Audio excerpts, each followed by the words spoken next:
Assalamualaikum warahmatullahi wabarakatuh. Balayan arra halkan gudda halkan jummati salawata bayisati busa salli ala Muhammad kenya hayu mara ke sasirri namayu rabbi dawasi gode siyamani bakayu ajab nama ke satole rabbir rawa arkajan rabbi warra ke satole rabbir ramil kawe noha godu balayan qiya ilman ayya wanti milki gurguddorra gufuunuttu tahe du'aayi keenya bulok godhe yoo jiraate jibbeensa haasidummaa fi histi kan rabbiin nu keessa haa buqqisu buqqaasi gufuu karaa nagayaa keessa haasidaa histi waan nama naanneessa bikarraan gallisi namarraa geessa yaa rabbi si qaadiri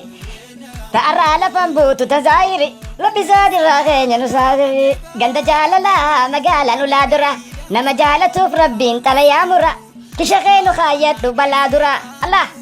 أبو أبريان كيانا في ملكاوا خيري ملكي غرغدو نسيني هوا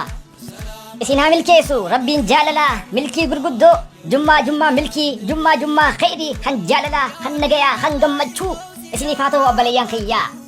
نجيا ناتورا my nation I love you يا ربي